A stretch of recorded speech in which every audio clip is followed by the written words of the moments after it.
start with Jake. Coach, Jake Nichols with Sports Illustrated. Can you just talk about what you've seen from Juwan Mitchell so far and what he's brought to this defense?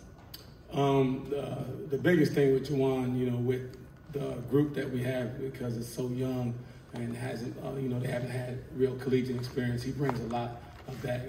He's played major college football. He was a starter in another Power 5 conference, so he brings a lot of savvy and brings a lot of veteran leadership, which is what this group needed. So he's been a welcome addition, for our unit. What have you seen from him so far? Like I said, savviness as far as seeing formations and, being able to get lined up, knowing what adjustments are, just because he's, been a part of, two, pretty, complex systems at the university he was at last time. So that's been, number one thing. We just kind of gotten pads. So, we finally got the physical part of it, and, he did a good job there. But, we want to get to a scrimmage before we put the, evaluation, the permanent evaluation on. Brent and David? Yeah, Coach, how different does your room feel now compared to spring, one? And two, just your overall assessment of your physicality today. I know it's not a scrimmage, but just the physicality of that group today, first day in pads. First question, obviously just, strength in numbers.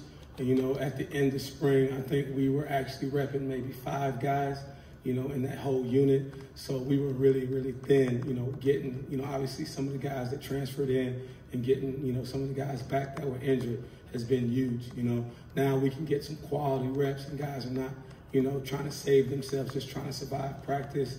And, it increases the competition level, which is, I always say is the best coach in the world is competition. So, that's been, a bright spot. In the spring, everybody was like, you might have to suit up. And I don't think the Vols fans want to see that. So I'm glad we got the numbers that we have.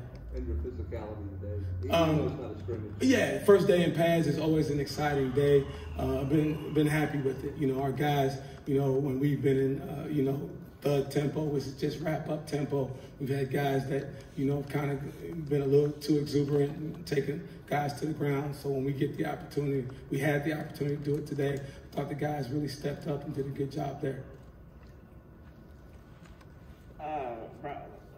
When you look at this group, how many guys do you feel like you want to play consistently? There's always that magic number because of the position. Obviously, we're going to have guys that are going to travel and they're going to be in the rotation, and then they're going to have guys that are going to travel and going to be mainly special teams player. So, if the group is right and, they're playing the way they should, you could have anywhere from 7 to 8 that travel, with us even on road games.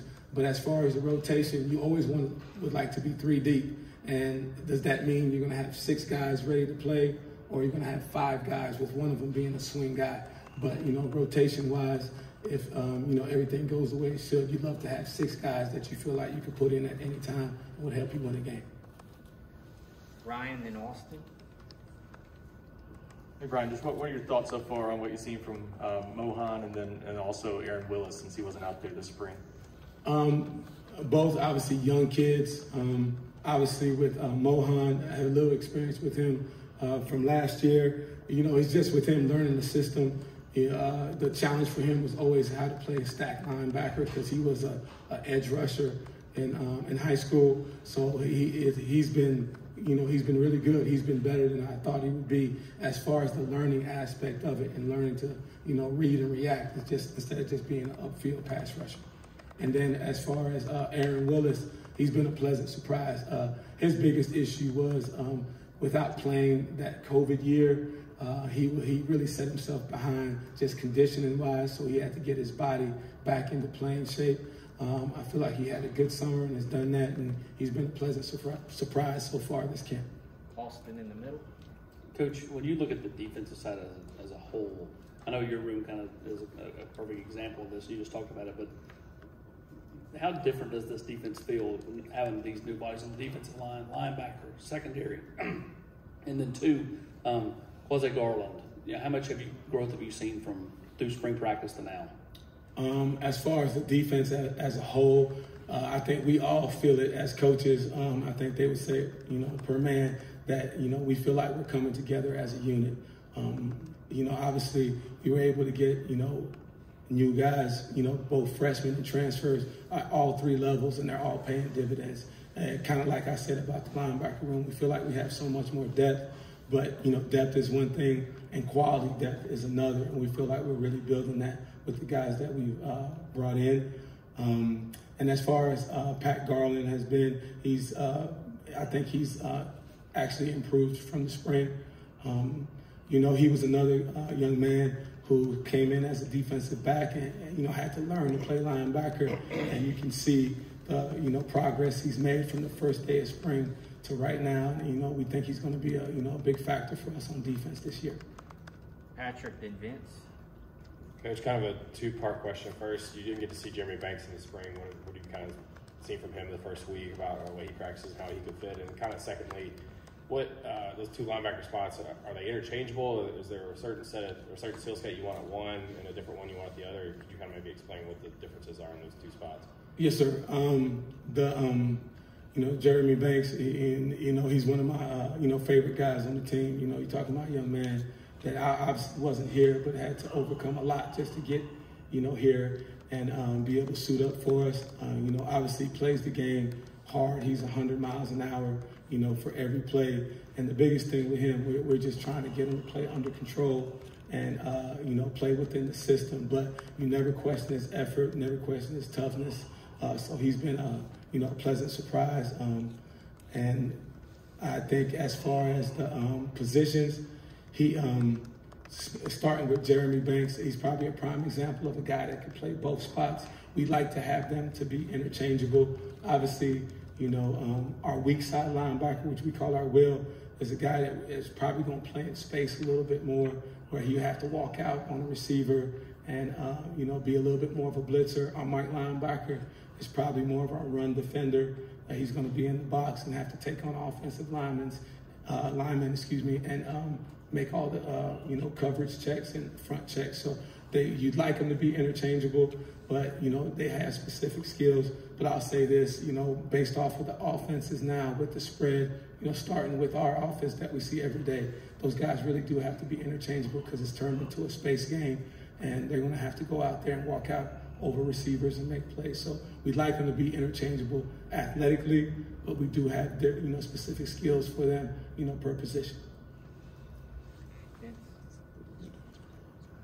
What's the communication been like with your group to other units, being able to communicate with the front and the back end? What have you seen from that sort of IQ and communication standpoint of your group? I think it's been good. That's one of the things Coach Banks always harps on. There should be some sort of communication every play, whether it's, what you see from the offense or, what our adjustments are on defense. And, that's always the challenge for our guys, especially with the tempo that we see every day. But I think they're getting better. We correct things on tape, and it seems to be carrying over on the field. So, that's something that they're working on, but it can always get better. If it's not 100%, it's always something you want to work on. But we feel like we are, trending in the right direction as far as the communication, on all 3 levels. Rob, then Wes.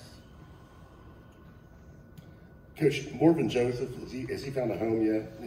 Is he a guy that can play inside or outside, or have you guys nailed down what he's going to do?